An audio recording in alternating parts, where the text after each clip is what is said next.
Kamto. Tu as même dit dans une vidéo que Maurice Kamto veut partir aux élections pour perdre, pour qu'après on vienne défendre sa victoire à lui. Donc en fait, tu as verrouillé. Ceux qui pensent que tu avais un problème avec moi et tu t'attaques à Maurice Kamto, ils se trompent et tu sais qu'ils se trompent. Ceux qui pensent que tu avais un problème avec moi et tu es lâche et tu t'attaques à Maurice Kamto, c'est qu'ils ne savent pas que tu es 2 fois plus lâche. C'est moi qui me suis interposé dans ton problème avec Maurice Kamto. Non, toi tu n'avais pas un problème avec moi, toi et moi on se connaît où? On se connaît où? Tu n'avais aucun problème avec moi, Franklin Nyamsi, ou à Cameroun. Tu sais que je me suis juste interposé. On n'est pas dans la même église, on n'est pas dans le même djangui, on n'est pas de quoi, on n'a rien en commun, frérot. Donc tu sais que je me suis interposé parce que moi je n'ai pas besoin d'attendre. Mon cerveau n'est pas le cerveau d'un intellectuel, mais c'est un cerveau qui capte un peu vite. Donc j'étais capté vite. J'étais capté dans ton mécanisme de rampage et tout. C'est tout. Il n'y a pas de souci avec ça. Donc ce n'est pas moi, ce n'est pas toi qui avais un problème avec moi. Non. Non, non, je me suis interposé parce que j'ai vu que tu avais une feuille de route, tu avais une mission qui t'avait été donnée et c'est pour ça que je te dis que je peux te dire avec certitude que ta mission vient de Yaoundé. Parce que la personne qui menace le plus le gouvernement de Yaoundé, c'est la personne que tu attaques. Donc on peut dire coïncidence, tu l'appelles Messie autoproclamé. Tu vois, c'est méchant, ça manque de classe. Quand je t'appelle donc maintenant intellectuel à gage, mercenaire intellectuel, tu commences à t'énerver. Comme si toi, c'est toi qui avais le droit de donner aux gens des noms d'oiseaux, mais toi, tu ne pouvais pas porter ton nom de perroquet. Ce qui n'est pas clair. Et tu as continué. Un troisième café, chérie, donne-lui ça vite. Et quand notre peuple se prendra en main, toutes les filles et les fils véritables de l'Afrique camerounaise seront de retour dans l'arène de la résurrection de l'âme immortelle du peuple camerounais. Tu entends donc toi tu es assis en Normandie. Tu voyages entre la Guinée, entre la Côte d'Ivoire, tu pars partout à Mali, tu te promènes et tout. Pendant que les enfants d'Afrique du Cameroun sont en train de lutter et en train de souffrir, pendant qu'ils sont en train de s'écraser. Donc tu estimes qu'ils vont se lever, ils vont aller faire la révolution populaire pour que toi, Franklin Nyamsi Ouattara Cameroun, tu puisses rentrer au Cameroun. C'est pour ça que j'ai été très attiré par le mécanisme qui fait que, pourquoi tu es toujours derrière les militaires? Pourquoi il n'y a aucun civil dont tu ne peux être conseiller? Tu n'es dans aucun parti politique et tu es toujours le conseiller des militaires. Je me suis dit, il y a quelque chose qui est clair. Ça veut dire déjà qu'il ne peut pas travailler avec des civils. Parce que je me suis demandé, mais pourquoi il n'est pas avec les Diomaye Faye? Pourquoi il n'est pas avec les autres? Les jeunes aussi, comme lui, pourquoi il n'est pas impliqué aussi au Sénégal? Mais tu regardes Burkina Faso, c'est les militaires. Assimi Goïta, c'est les militaires. Mamadou Tiani, c'est les militaires. Ils ont tous quelque chose en commun, c'est qu'ils ont besoin de quelqu'un pour intellectualiser leurs actes de destruction institutionnelle de l'État. Je suis resté comme ça, j'ai posé la question, j'ai dit, je vois. Peut-être qu'en fait, toi, Franklin Nyamsi Ouattara Cameroun, en fait, tu as un plan bien précis. Tu te dis, si les militaires se lèvent et prennent le pouvoir au Cameroun, par exemple, il y a de fortes chances que toi, Franklin Nyamsi Ouattara Cameroun, tu deviens un pion exactement comme pour Assimi Goïta ou pour Tiani ou pour quel autre. Mais pour le militaire qui est au Cameroun, et là je me suis dit, je suis sûr et certain, même si on me dit quoi, que si un jour les militaires se lèvent, ils prennent le pouvoir au Cameroun, la première personne qui va se lever pour commencer à chanter les louanges de ces militaires qui sont en train d'écraser les Camerounais en ce moment, hein, c'est toi, Franklin Nyamsi Ouattara Cameroun. C'est là où quand j'ai totalement réfléchi, j'ai dit que non. Je pense qu'en fait, si un jour un petit sergent se lève au Cameroun, là, il prend le pouvoir, là, la première personne qui va se lever pour commencer à applaudir les militaires là et tout et tout. Parce que je crois qu'il n'y a que comme ça que tu vas facilement te zigzaguer pour te retrouver encore à trouver des entrées au palais. Parce qu'en fait, apparemment, tu n'as accès que dans les palais des militaires. Et si tu passes là où tu passes chercher le militaire, tu dis que qu'est-ce qu'il a de faible au militaire, mais il a besoin d'un kilave. Il a besoin de quelqu'un qui lui fasse du kilave, il a besoin du nettoyeur. Il a besoin du blanchisseur. Il a besoin de quelqu'un qui blanchisse intellectuellement sa forfaiture. Quand il va annuler l'Assemblée nationale, il a besoin de quelqu'un qui justifie ça intellectuellement. Quand il va détruire le Sénat, il a besoin de quelqu'un qui justifie ça intellectuellement. va caporaliser. Bon, alors je vais m'arrêter là, en mettant les militaires. Je vais m'arrêter là. Bon, écoutez, vous savez très bien, hein, c'est une année exceptionnelle parce que on est en 2025, tout à fait. Aujourd'hui, donc, nous sommes le 15 mars 2025 et il se trouve qu'à la fin de l'année, il y a 2 élections majeures en Afrique. Une en Afrique centrale, c'est au Cameroun. Je crois que la date qui est fixée, c'est pour le 16 octobre, si je ne me trompe pas. Hein, quelque chose comme ça, 16 octobre. Hein, 2025 au Cameroun, élection présidentielle.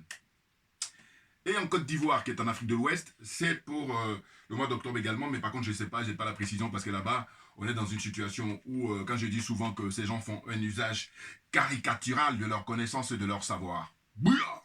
C'est-à-dire quoi? C'est-à-dire qu'en fait, le président là, qui est chargé pour les élections en Côte d'Ivoire, lui, il paraît que c'est un juge de formation, hein, mais quand on écoute parler, le code électoral dit que chaque année, il doit y avoir, comment on appelle ça, une mise à jour, l'actualisation pour justement les personnes qui viennent d'avoir la majorité et tout ça. Mais non, lui dit non.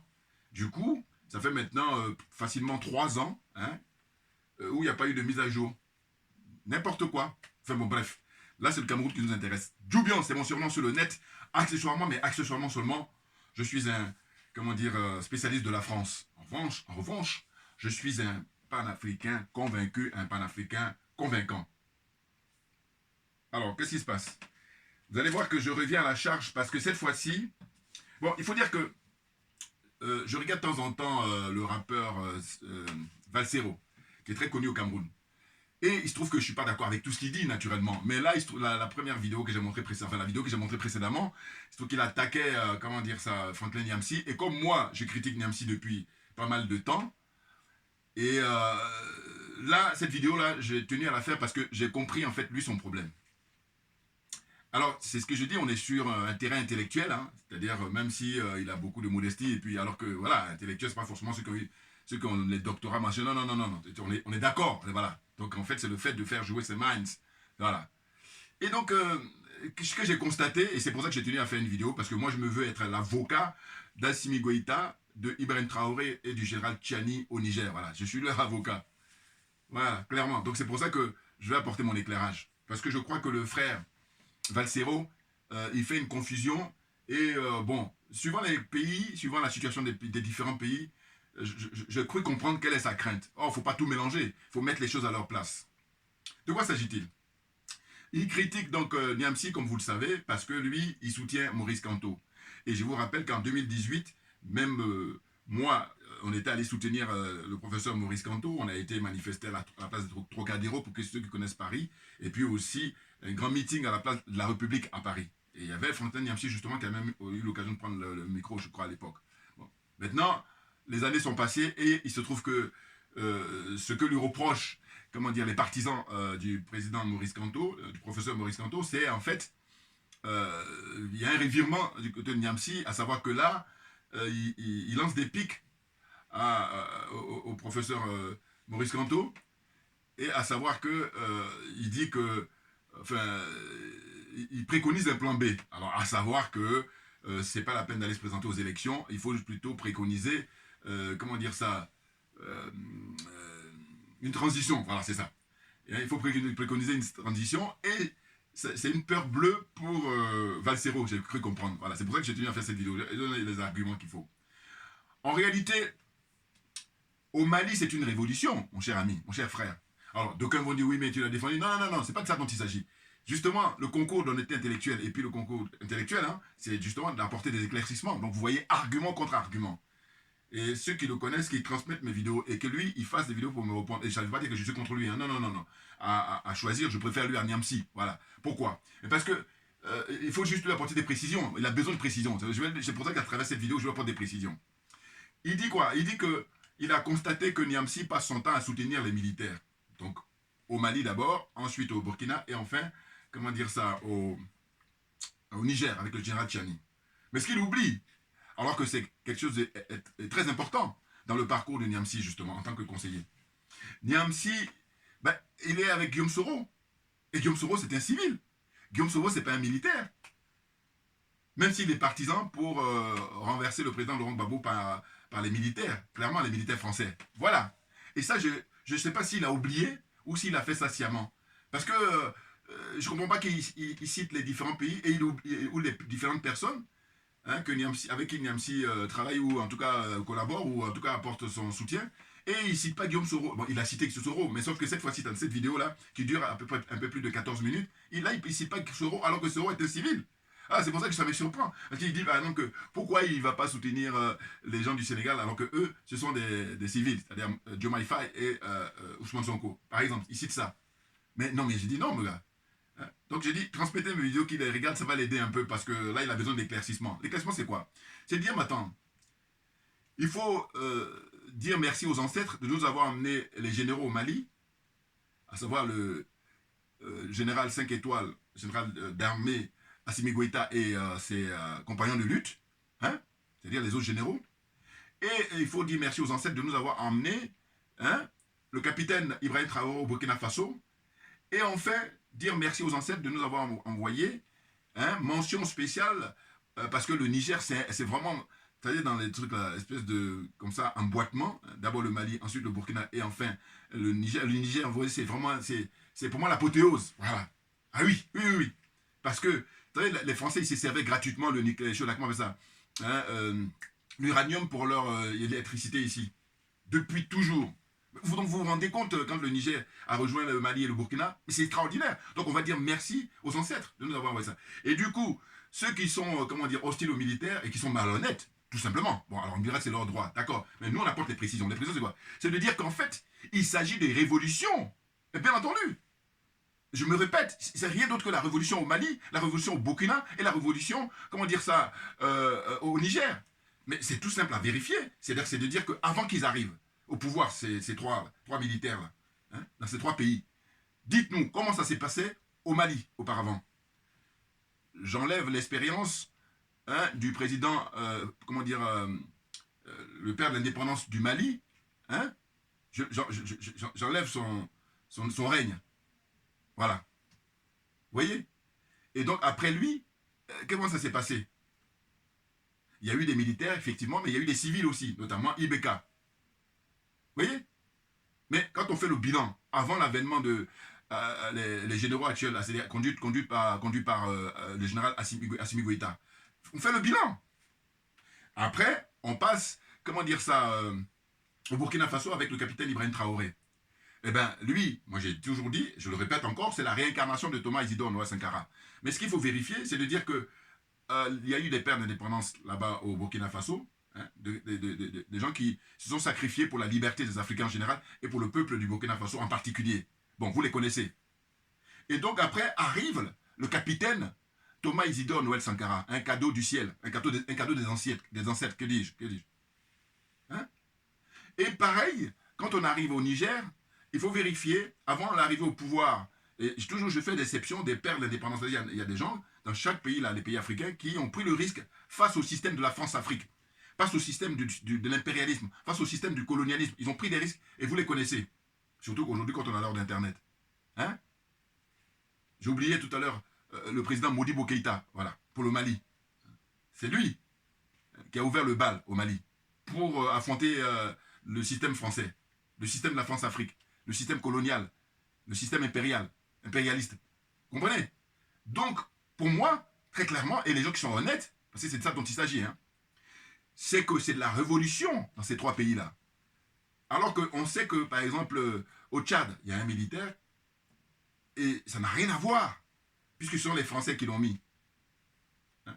Quand son père a commencé à se rendre compte, a commencé à, comment dire, vouloir prendre sa distance, ils l'ont neutralisé. Et c'est là ils l'ont mis. Et quand Macron, justement, a prononcé son discours là, quand il a dit, oui, il y en a qui sont ingrats et que ce ne sont pas des êtres humains, enfin bon, rappelez-vous de sa formule. Hein? Et moi, j'ai pensé, je vais vous dire, hein, moi personnellement, j'ai pensé en premier au président du Tchad, Kaka Déby, là. C'est à lui que j'ai pensé. Ah oui, je me suis dit, Macron était présent, il a été là-bas sur place pour son intronisation. Très clairement, on a les images. Vous allez taper sur Internet, vous tapez Macron, Kaka Déby. Intronisation, vous allez voir, Macron est allé sur place. Mais dites-moi, hormis ça, parmi tous les militaires qui ont pris le pouvoir là, sur les 3, 4, 5 dernières années, Macron, à quelle occasion il a été en Afrique pour introniser? Dites-moi. Sachant qu'il est au pouvoir depuis 2017. Par exemple. Donc, arrêtons un peu, mettons les choses à leur place. C'est très important. Quand on ne sait pas, naturellement, avec de bonne foi, je n'ai rien à dire. Enfin, je veux dire, je comprends. Mais par contre, quand on sait, et puis on est dans une espèce de, comment dire, mémoire sélective, ou alors mauvaise foi caractérisée, là, je dis, j'ai pas le temps. Assieds-toi, prends des notes. Voilà. Donc, révolution au Mali, révolution au Burkina Faso et révolution au Niger. C'est rien d'autre. Ce n'est pas des putschs militaires. Non, ça n'a rien à voir. D'ailleurs, vous allez vérifier le succès qu'ils ont. Vous prenez le capitaine Ibrahim Traoré. Je vous dis, c'est le président de l'Afrique actuellement, là. Parce que ça s'est vérifié quand il a été d'abord au Niger et ensuite quand il a été au Ghana. Les images sont disponibles. Voilà. La popularité qu'il a. Bon. Pareil pour le général Assimi Goïta. Hein. Le peuple malien est sorti à plusieurs reprises pour le soutenir. Voyez-vous? Le général Tchani, idem. Parce que c'est l'homme providentiel pour les frères du Niger, frères et sœurs du Niger. Bien entendu. Qu'est-ce qu'il avait comme président auparavant? Issoufou, des anciens de Orano, devenus Areva, ou Areva devenu Orano, vous savez, les Français, je t'embrouille, voilà. D'abord, comment dire, Areva, ensuite ça devient Orano aujourd'hui. Et bien tous ces gens-là, lui et puis Bazoum qui l'a succédé, ce sont des comment on appelle ça, des gens qui ont travaillé dans cette société-là, multinationale, pour piller l'uranium de, comment dire, de leur pays, du Niger, clairement. Donc là, heureusement que les ancêtres, je vous dis, nous ont envoyé le général Tchani. Parce qu'imaginez, lui, il était dans le sérail. Mais il aurait pu continuer tranquillement, et puis, parce qu'il a son salaire, il a son confort de vie. Et puis Bazoum raconte sa vie. Bazoum vient dans une interview, rappelez-vous aussi l'appareil, où il dit quoi? Il dit que les terroristes là, hein, les mercenaires là, ils sont beaucoup plus équipés que l'armée de son pays. Alors que lui, je crois dans toutes les constitutions africaines là, en général, c'est ça, le président est le chef des armées. Donc, toi, tu es chef d'une armée et tu dis que les terroristes, ils sont plus armés. Donc, dans ce cas-là, rentre en démission. Donc, c'est pour ça que quand on y réfléchit, on dit, mais heureusement, fort heureusement qu'il y avait le général Tchani. Extraordinaire. Donc, pour revenir au frère Valsero, je dis, mais il a une peur bleue. Totalement. Pourquoi? Parce que lui, il soutient comment dire, le professeur Maurice Kamto. Bon. Donc, évidemment, toute son énergie, il milite actuellement, enfin, il milite depuis un moment, pour que Maurice Kamto puisse succéder à Paul Biya. Mais le problème, c'est quoi? C'est que c'est pas aussi évident que ça. Et donc, ce qu'il dit très justement, il reproche à Niamsi en lui disant, mais tout ce que tu dis là, mais tout le monde peut dire ça, même les enfants qui commencent à parler, à savoir que oui, il faut une révolution, il faut que les Camerounais descendent, mais non. Et donc, il lui dit, mais viens sur place. Au lieu d'aller parader partout, là, Côte d'Ivoire, Mali, Burkina, Niger, au lieu d'aller viens au Cameroun. Et là, il a raison de dire ça. Il a totalement raison. Alors, en disant toujours, oui, mais il est un homme libre et tout. Mais non, mais vous savez, dans cette histoire-là, comme je vous dis, j'adore la réflexion, et puis on va être factuel. Le frère Kémy Séba, le frère Kémy Séba, c'est un panafricain convaincant. Qu'est-ce qu'il a décidé pour 2026? Il se présente au Bénin. Voilà. Et il a ouvert le bal. Je crois qu'il devait être un des premiers à annoncer qu'il est candidat face à Patrice Talon, si jamais il veut persister, ou alors un autre candidat. Voilà. Il est candidat au Bénin pour l'élection de 2026. Au Bénin. Voilà. Alors que Dieu seul sait s'il a fait le tour d'Afrique. Hein? Il a vécu pendant une dizaine d'années au Sénégal. Bon, alors c'est vrai que les Sénégalais, bon, le frère d'ailleurs, Kémy à ce niveau-là, on n'a pas eu l'occasion de discuter longuement là-dessus, mais simplement, j'ai cru savoir que eux, ils n'appréciaient pas sa présence là-bas. Quand je dis eux, pas eux tous, mais en tout cas, la classe politique. Des gens comme Sonko, ils n'appréciaient pas. Parce qu'évidemment, il vient jouer sur leur plate-bande, si je ne me trompe pas, ça doit être un truc comme ça. D'ailleurs, Kémy l'a dit une fois dans une interview, il a dit qu'il a senti que Sonko n'a jamais été solidaire par rapport aux arrestations dont il a été victime et tout ça. Bon. Donc moi, quand j'observais ça, je dis non, mais en fait, les mecs, ils sont dans une espèce de... On est chez nous ici, donc viens pas... Voilà. Mais ça aussi, c'est un réflexe qu'on trouve malheureusement, pour la plupart de ces pays-là. Parce que je dis c'est pas à 100%, mais la plupart du temps, c'est effectivement ça. Donc, Niamsi, ce que les gens veulent, c'est que tu ailles au Cameroun pour aller haranguer les foules, pour pouvoir motiver les gens, gonfler les gens pour dire, bon voilà, on va aller en découdre avec Paul Biya. Oh là non. Parce que ce qu'on va constater, c'est que je dis, lui, il doit avoir une trouille bleue aussi, en parlant de Niamsi, des prisons. Oh, il se trouve que quoi? Il se trouve que Valsero a été déjà emprisonné, tout comme le professeur Maurice Kamto. Alors, d'aucuns m'ont répondu en disant, oui, mais vous ne voyez pas les démêlés qu'il a ici avec l'État français et tout ça. Je dis, mais calmez-vous, si je vous parle moi de mon parcours, vous allez voir, le moment viendra où je vais essayer de... Parce que ça, je le ferai, mais ce n'est pas opportun pour l'instant. Donc, vous allez comprendre que... Non. Là, d'ailleurs, je me suis dit, mais quand il se faisait embêter ces derniers temps, je me dis, pourquoi il ne rentre pas avec lui? Parce que lui, il a beaucoup plus de connaissances que moi, avec son carnet d'adresse. Pourquoi il ne rentre pas en Afrique, là? Même s'il ne va pas au Cameroun, mais qu'il aille, il y a plein d'autres. Hein. Regardez là, le jeune Babo Koné, il vient de faire la démonstration, il est rentré au Burkina Faso, il a été accueilli à bras ouverts. Donc c'est pour ça que Niamsi, je vous dis, c'est un opportuniste, très clairement. Et que donc, quand il fait l'erreur, c'est parce qu'il a fait l'erreur dans sa vidéo là que j'ai tenu à faire une seconde. Sinon, je me suis dit, moi j'ai déjà fait plein de vidéos sur Niamsi, donc je ne vais plus en faire, en tout cas jusqu'à nouvel ordre. Mais là, je vois qu'il est en train de faire la confusion entre les militaires qui sont au pouvoir au Mali, au Burkina et au Niger. Là, je dis non, non, non, non, faut pas toucher. C'est sacré, parce que. Mais de quoi on parle? Là, vous savez, j'ai sorti ça sur Internet, c'est Charles de Gaulle. Mais Charles de Gaulle, c'est qui? Mais Charles de Gaulle, mais c'est un monument, comme tout le monde le sait, pour la France, l'histoire de France. Hein? Vous savez ce qui revient facilement? Vous sortez dans la rue, faites un micro-trottoir, vous demandez quelles sont les personnalités qui ont dirigé la France. Il y en a plein, hein, mais qui reviennent comme ça à l'esprit pour beaucoup de gens. Napoléon, Charles de Gaulle. Voilà. Après, maintenant, ils vont citer les autres. Mais sinon, les deux qui vont facilement citer, quand vous faites un micro-trottoir, hein, c'est-à-dire des statistiques, hein, faites un sondage, faites une enquête, vous allez voir. Dans la rue, vous demandez aux gens, ceux qui ont dirigé la France au niveau de la personnalité, qui vous retenez? Napoléon, Paul, Charles de Gaulle. C'est pour dire quoi? C'est pas que. Mais ces deux personnes sont des militaires. Mais bien entendu. Donc, je me dis, mais pourtant, il le sait, hein, comment on appelle ça? Valsero. Mais je pense que là, du coup, je crois que comme il est vraiment à mettre son énergie pour attaquer Niamsi, du coup, il perd une certaine lucidité. Ou alors, c'est facile ce que je suis en train de dire là. L'histoire de France. Et bien entendu. C'est-à-dire deux monuments qui sont des militaires, hein, Napoléon, et puis Charles de Gaulle. Et rapidement, Charles de Gaulle, pour dire qu'en fait, la France, si on demande à Valsero, est-ce que c'est une démocratie? Il va dire oui. Tout est relatif. Parce que moi, personnellement, qui suis accessoirement, mais accessoirement seulement spécialiste de la France, avec mon nombre d'années ici, et puis je les observe, je dis quoi? Je dis, mais en fait, la démocratie française, elle a définitivement foutu le camp avec l'avènement des Gilets jaunes. Voilà. Les gilets jaunes, en fait, ont signé l'arrêt de mort de la démocratie française. Pour moi, c'est clair. Comprenne qui veut, comprenne qui peut. Bouya, on avance. Donc, qu'est-ce qu'il faut dire pour le parcours du général de Gaulle? Le général de Gaulle, il est né donc en 1890, donc 1800, ça fait 19e siècle. Hein? Naissance à Lille, hein? Troisième enfant d'une fratrie de 5, dans une famille de juristes parisiens originaires de Champagne. Voilà. Il effectue une partie de ses études primaires à l'école des frères des écoles chrétiennes de la paroisse Saint-Thomas d'Aquin. Donc, alors je vais faire court, hein, parce que là aussi, pareil, tout le monde peut le trouver sur Internet. J'ai juste noté quelques dates dans le parcours du général de Gaulle. En 1922, retour en France et admission à l'école de guerre. L'entre-deux-guerres est pour lui l'occasion de développer sa théorie militaire. Et donc, il a écrit pas mal de bouquins, enfin, en tout cas, il a des écrits importants, notamment La discorde chez l'ennemi, sorti en 1924. Hein? Le fil de l'épée, en 1932, vers l'armée métier, 1934. Voilà, c'était quelqu'un qui était très littéraire. Bon, le général de Gaulle. Bon, donc, ils disent quoi? Ils disent que lorsque la guerre éclate, en étant, voilà, de Gaulle est colonel. Écoutez bien, hein? Lorsque la guerre éclate, de Gaulle, hein, Charles de Gaulle, il est colonel, commandant le 507e régiment de chars de combat RCC à Metz. Vous voyez? Et puis, le 25 mai 1940, il est nommé général à titre temporaire. Donc, il devient général que le 25 mai 1940.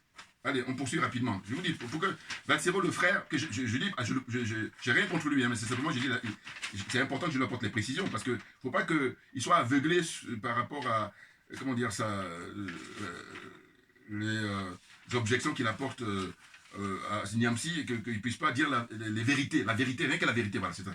Comme je vous dis toujours, moi, la religion, c'est la vérité et la justice. Voilà. Puis la solidarité pour rester dans l'esprit de la Mahat. Donc, en fait, on nous dit le 28 octobre 1962, il y a un référendum. Bon, il y a plein de dates, hein, mais là, j'ai retenu. Un référendum est organisé, référendum sur la réforme constitutionnelle, qui valide l'élection du chef de l'État au suffrage universel. C'est-à-dire qu'en France, auparavant, c'était pas au suffrage universel, les élections étaient au suffrage universel indirect, on va dire. Vous voyez? Et donc, là, c'est le général de Gaulle qui a l'idée de faire voter, voter un référendum. Voilà. Hein, donc c'était en 62. Ensuite, en 1965, voilà, l'élection au suffrage universel est mise en pratique pour la première fois. Voilà, c'est ça. C'est-à-dire que c'est en 65 que ça a été mis en pratique, alors que le référendum a eu lieu en 62, c'est-à-dire 3 ans avant. Hein?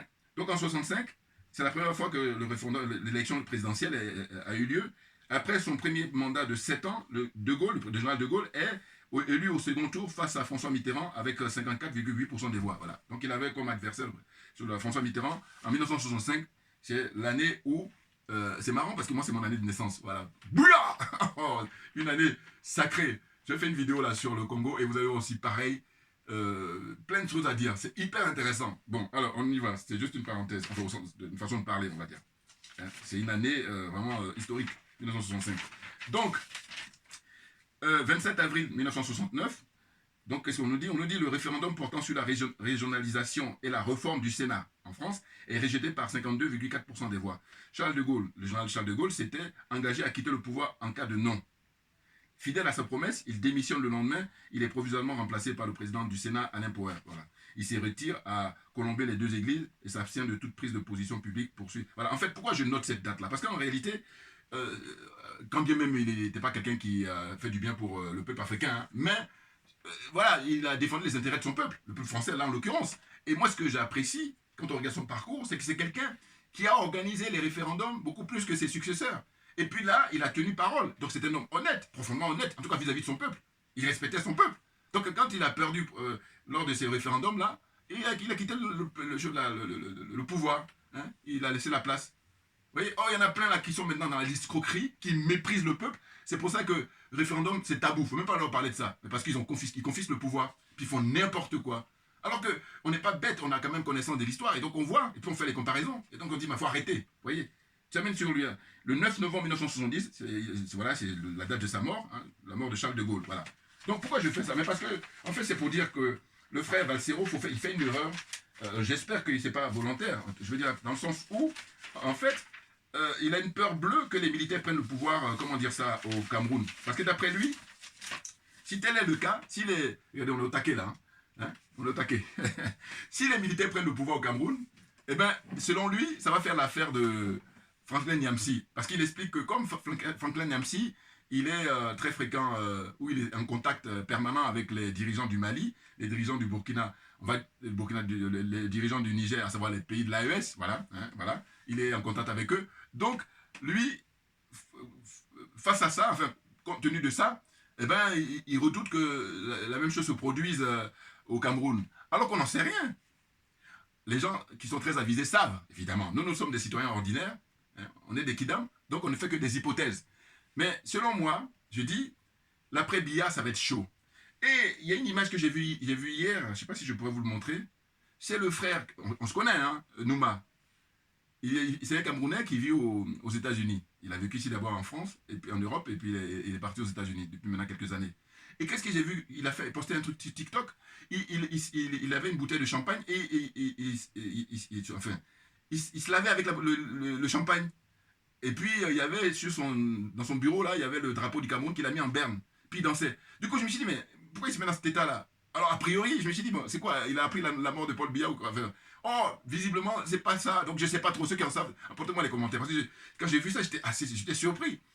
Carrément, bouteille de champagne. Et puis, bon, alors, évidemment, ça, c'est vraiment l'effet bling-bling. Hein. Mais on se connaît, hein, Patrice Nouma. Il vit aux États-Unis. Il fait des vidéos aussi, lui, depuis de longues années.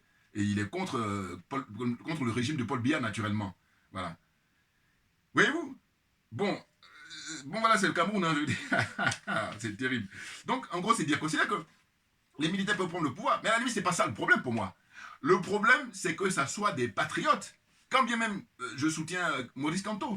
Oh, lui, il veut pas, parce qu'il dit si jamais les militaires prennent, eh bien, s'ils prennent le pouvoir, ben ça va faire l'affaire de Franklin Nyamsi. C'est pour ça qu'il a une peur bleue des militaires. Alors je dis non, il y a militaires et militaires. Il y a les militaires patriotes, et puis il y a les militaires bling-bling qui sont là juste pour s'en mettre plein les fouilles. Donc ils n'ont rien à voir du tout avec l'armée, parce que l'armée est censée aimer le peuple, est censée protéger le peuple. C'est ce qui se passe au Mali, c'est ce qui se passe au Burkina Faso, et c'est ce qui se passe au Niger. Et ça n'a rien à voir. C'est pas ça qui se passe au Gabon. Au Gabon, là aussi pareil, ce sont les Français qui l'ont mis. J'ai déjà expliqué dans mes vidéos passées. Bon, ceux qui connaissent mes anciennes vidéos ont dû voir ce que j'ai développé. Je vais le redire là pour ceux qui prennent conscience de mes vidéos. Le scénario d'Ali Bongo, je vous dis encore une fois, Ali Bongo, ils lui ont foutu les AVC. Pour moi, les choses sont claires. Parce qu'il n'était pas comme son père. En tout cas, progressivement, quand il a été élu, après, il a commencé à voir clair. Ou en tout cas, il a voulu se montrer honnête vis-à-vis de son peuple. Et c'est là où il dit, non, t'as pas compris. Nous, on t'a maintenu, on t'a soutenu là pour que tu fasses comme ton père. Et c'est pour ça que quand je reviens, je vous dis, Macron, dans son discours précédent, oui, il disait que les Africains ne sont pas reconnaissants ou on est ingrats. Mais en fait, la personne à qui j'ai pensé en premier, c'est la caca débile à qui j'ai pensé moi. Je n'ai pas pensé aux autres personnes. Voilà. Ça me paraissait tellement évident. Vous voyez? Bon, donc, pour dire quoi? Pour dire que les militaires au Cameroun, ben, ils sont tous aux ordres de Paul Biya. Ils sont tous des sardinards. Maintenant, l'espoir qu'on peut caresser, l'espoir qu'on peut avoir, c'est qu'il y ait quelques patriotes qui aiment le peuple et qui prennent l'exemple sur les militaires de l'AES. C'est ça qu'on rêve. Mais bien entendu, on ne peut pas dire que ça ne peut pas arriver. Puisque avant l'avènement des militaires, comment dire ça, pour les pays de l'AES, dites-moi, on va revenir 10 ans avant. Voilà. 10 ans avant. C'est-à-dire que là, on est en 2025, donc on va reprendre en 2015, 2016, 2017, 2018. En fait, avant leur arrivée au pouvoir, les militaires là-bas, dans les pays de l'AES. Dites-moi, il y en a combien de personnes qui avaient imaginé le scénario qu'on est en train de vivre là? Donc voilà, c'est ça qui fait la complexité de la vie, naturellement. Vie politique y compris, si vous voulez. Bon, donc c'est pour dire quoi? C'est pour dire qu'en fait, avoir peur que les militaires prennent le pouvoir au Cameroun, moi je ne suis pas là. Moi je suis, quand bien même je soutiens la candidature du professeur Maurice Kamto, je dis non. On peut y avoir des surprises, mais bien entendu, c'est ouvert. Mais bien entendu, qu'est-ce qu'on croit? Alors c'est vrai qu'au Cameroun c'est spé. Ah oui, le Cameroun c'est spé. Bon, l'Afrique centrale en général, et puis là au Cameroun en particulier, ça c'est mention spéciale. Je dis Cameroun là, il y a quelques pays comme ça où il faut les étudier à part. La France, il faut l'étudier à part, compte tenu de son histoire, compte tenu de tout ce qui se passe, la manière dont la France est située, tout à part. Les rapports avec l'Afrique, donc il faut l'étudier, c'est un pays à part. Pareil pour le Cameroun. Cameroun, il faut l'étudier à part. Alors qu'il y a d'autres pays où on peut mettre en groupe et puis on les étudie. Ah oui, pour moi, c'est mon point de vue, hein, naturellement. Bouya, voilà. Eh oui, c'est-à-dire que c'est bizarre, un pays qui est comme ça, je vous dis toujours, au niveau sur la ressource humaine, mais du lourd, du très lourd. Sur le plan, comment dire, musical, on n'en parle pas. Sur le plan littéraire, on n'en parle pas. Et mention spéciale, hein, que son âme repose en paix, je pense tout de suite à un de nos pères, nous, les panafricains, et qui luttons contre la France-Afrique aujourd'hui au XXIe siècle. Lui, c'était au XXe siècle, c'est Mongo Betty, que j'aime beaucoup. Vous regardez les images d'archives, là aussi pareil, quelqu'un qui avait la classe. Puis il y a quelques personnalités comme ça, nos dévanciers. Quand tu les regardes dans les interviews par le passé, mais moi, c'est une fierté d'être noir. Regardez les interviews d'Aimé Césaire, dans les années, enfin, en noir et blanc. Regardez les interviews de Ahmed Sékou Touré. Regardez les interviews de la Mongo Betty. Un jour, il était invité chez Bernard Pivot. La classe! Mais voilà! Tu es fier d'être... Parce que tu as des gens voilà, qui ont de la dignité et qui sont brillants. Dieu se le sait, Dieu se le sait. Voyez-vous? Donc, pour dire quoi? Pour dire que, non, envoyez-lui mes vidéos, cette vidéo en particulier, pour lui dire, voilà, hein, faut pas tout confondre. Et puis, il faut accorder du respect, parce que c'est la révolution qu'on a au Mali, c'est la révolution qu'on a au Burkina Faso, et c'est la révolution qu'on a au Niger, bien entendu. Révolution parce que ce qu'ils sont en train de faire depuis qu'ils sont au pouvoir, ça n'a rien à voir avec ce qui existait auparavant. Maintenant, lui, qu'est-ce qu'il fait? Visiblement, lui, il est partisan pour les civils, Mais on va commencer à prendre pays par pays pour dire les civils. Bon, en Côte d'Ivoire, il y a un civil. Ça donne quoi? Oui. Sachant que ce civil-là est venu au pouvoir grâce à l'armée française, donc coup d'État. Donc, avec l'aide de Guillaume Soro, dont Franklin Nyamsi est le porte-parole, est le, comment j'appelle, griot. Maintenant, lui, il a trouvé un autre surnom à Nyamsi, il dit tireur d'élite, enfin, comment dire, intellectuel ou philosophe à gage, voilà, c'est ça, c'est son terme, ça. Hein. Il dit c'est un philosophe à gage, intellectuel à gage. Bon. Donc, Côte d'Ivoire, zéro. On méprise le peuple, on martyrise le peuple. Quoi, Togo? Zéro. Alors lui, civil, mais son père était militaire. Qu'est-ce qu'il fait depuis qu'il est au pouvoir? Ça fait 20 ans. Il fait quoi? Là, l'année dernière, il a modifié la constitution. Maintenant, là, sur le conseil d'un autre Camerounais, Alain Foucault, il y a des gars comme ça. C'est pour ça qu'il dit le Cameroun. Oh, il y a de quoi. Il y a à boire, il y a à manger. Voilà, au Cameroun, c'est ça. Comprenne qui veut, comprenne qui peut. Donc, au fond, c'est dire, mais il faut arrêter avec l'histoire des civils. Ils ont fait... C'est eux-mêmes qui nous ont mis la situation dans laquelle on est. Et puis d'ailleurs, la nature ayant horreur du vide, si les civils, justement, qui sont au pouvoir auparavant faisaient le nécessaire, mais les militaires restent dans leur caserne. Mais naturellement. Parce que regardez au Ghana, les militaires sont dans leur caserne. Pourquoi? Parce que les civils font le boulot. Ils font ce qu'il y a à faire. Quand je cite le Ghana, les autres pays aussi. Parce que, évidemment, quand vous regardez dans le passé, vous allez voir qu'effectivement, il y a eu des coups d'État au Ghana. Beaucoup de coups d'État à l'époque. Mais quand le capitaine Jerry John Rawlings il a pris le pouvoir, il a fait le ménage. Et c'est la raison pour laquelle, fort de l'expérience du capitaine Jerry Rawlings, fort de son expérience, j'ai dit, mais en réalité, il y a aussi le capitaine Thomas Isidore Noël Sankara, mais lui, il n'a pas eu de chance. Comme c'est la zone francophone, ils l'ont liquidé. Mais la zone anglophone, ils ont une autre approche. Beaucoup plus de respect. Eux, c'est vite à vie, on vit la nôtre. Oh, les Français, non. Eux, c'est... je parle des dirigeants français. Hein, je dis eux, c'est même du domaine de la pathologie. C'est-à-dire que leur paternalisme, mais ça dépasse les bornes, ça dépasse les limites, voilà, ça dépasse l'entendement. C'est-à-dire qu'eux, ils estiment que il faut qu'ils soient derrière nous, les Noirs, pour que ça marche. Sinon, ils ne sont pas là. Et du coup, quand tu es un Noir qui est, comment dire, un nègre fondamental, je pense à Aimé Césaire, quand tu es un nègre marron, qui refuse sa condition d'esclave, mais là, il te mène à la vie dure. C'est ça. Même à petite échelle, le président Gbagbo. Pourquoi ils l'ont humilié? Mais parce que lui, bon, ce que je dis, lui, ils l'ont pas éliminé parce que, justement, ils considèrent qu'il n'est pas méchant. Mais par contre, ils n'ont aucune confiance en lui. Voilà la différence. Or, ceux qu'ils vont considérer comme méchants, c'est ceux qui sont redoutables, mais ils font tout pour les éliminer. Hein? Ou en tout cas, il faut les éliminer, mais les écarter du pouvoir. Puis mettre maintenant leurs pions. Ça, c'est connu, ça. Mais là, j'ai dit, bon, compte tenu de tout ça, il faut arrêter de parler des civils. Compte tenu justement de tout ça, depuis les fameux indépendances, pseudo-indépendances 1960, on fait le bilan, ça donne quoi? Eh bien, c'est la raison pour laquelle, aujourd'hui, au XXIe siècle, ce qu'il nous faut, ce sont des militaires patriotes pour faire le ménage. Parce qu'actuellement, là, au Mali, ils sont en train de faire le ménage. Actuellement, au Burkina Faso, ils sont en train de faire le ménage avec le capitaine, le jeune frère, qui a fêté son anniversaire, là. Maintenant, il a 37 ans. Depuis le 14 mars 2025. 37 ans. Et regardez, beaucoup de maturité, beaucoup de sagesse. C'est impressionnant. Hein? Et là, quand j'entends le frère Valsero, j'ai dit, mais non, fais attention, frère. Fais attention. Parce que tu as peur que les militaires prennent le pouvoir au Cameroun, alors que s'il faudrait faire justement un travail d'intellectuel, là, tu te refuses alors que tu n'es pas quelqu'un de bête, c'est intellectuel, hein, contrairement à ce que... Bon, il a beaucoup de modestie, ça. Non, en réalité, il faut se dire que, quand bien même tu soutiens le président Maurice Kamto, mais tout est ouvert. On va dire qu'il y a même plus de chances que les militaires prennent le pouvoir que quand le professeur Maurice Kamto. Ben, bien entendu. Là aussi, il faut se montrer réaliste. Même si on soutient Maurice Kamto. Mais compte tenu de la situation, c'est une phase qui sera obligatoire, enfin, selon moi. Hein. Parce que regardez, Paul Biya est au pouvoir depuis 1982, donc ça fait 43 ans. Bon. Mais pendant 43 ans, lui-même il le dit d'ailleurs constamment dans ses vidéos Valsero. Il explique tout, hein, il décortique l'actualité camerounaise, donc voilà, à volonté. Mais j'ai dit, mais, compte tenu de tout ça, mais qui c'est qui va faire le ménage réellement? Il n'y a que les militaires qui peuvent... militaires patriotes, il faut préciser patriotes, c'est très important. Voilà, parce que ce sont les patriotes qui sont au Mali, les patriotes qui sont au Niger et les patriotes qui sont au Burkina Faso. Mais sinon, les autres là, ce sont des bling-bling au Gabon, bling-bling même au Tchad là. Voilà, le mec il se met maréchal. Les Français, ils n'aiment pas ça. Hein, parce que quand je dis ça, je dis que toujours pareil, revenez en arrière, prenez tous les dirigeants africains qui à un moment donné ils ont nommé maréchal là. Quel sort ils leur réservé? Tôt ou tard, ils vont s'occuper de lui parce qu'ils n'aiment pas ça.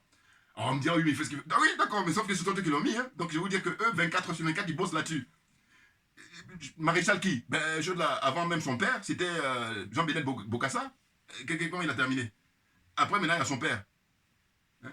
Ou Mobutu Sese Seko, maréchal. Donc ils n'aiment pas ça. Enfin, bon, quand j'ai vu qu'il s'est mis maréchal récemment, j'ai dit, mais non, mais je ne suis pas avec ça, mec. Enfin, bon, bref, c'est une parenthèse. Comprenne qui veut, comprenne qui peut. Bon, la suite.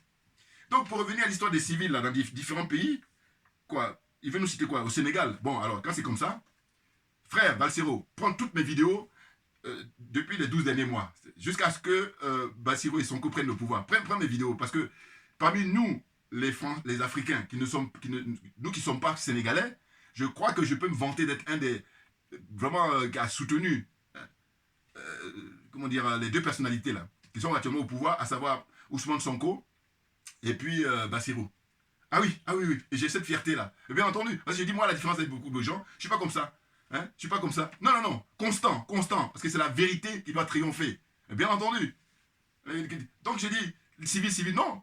Tu regardes les différents pays, tu vas voir que finalement, ce sont les civils qui sont partout. La plupart des pays. Oh, ça donne quoi? Alors, on poursuit. Quel autre pays on va citer encore? Bénin. Il y a un civil là-bas. Patrice Talon. Patrice Talon a été élu régulièrement en 2016. Et quand il est arrivé, on était tous contents, parce qu'on se dit, bon voilà quelqu'un qui il est riche, donc il va être désintéressé. Ah ben on s'est trompé. Ah ben, alors que maintenant on est en pleine désillusion. Et il est dictateur, mais vous voyez ce qui est grave, c'est ça. Je me dis, mais comment on a des exemples de Patrice Talon et puis il continue à embêter les militaires? Non, c'est pour ça que je dis, mais là c'est ce que j'appelle la malhonnêteté intellectuelle. Mais bien entendu, parce qu'on est à l'heure d'Internet, donc il n'y a pas d'excuse. Hein? Il est aveuglé par le fait qu'il veut attaquer à tout prix, ou en tout cas il veut qu'on touche pas du tout le fait que le professeur Maurice Kamto doit venir au pouvoir, mais sauf que ça va être très difficile, très difficile. Je ne dis pas que c'est pas possible, je dis que c'est difficile parce qu'il y a le contexte. Et bien entendu.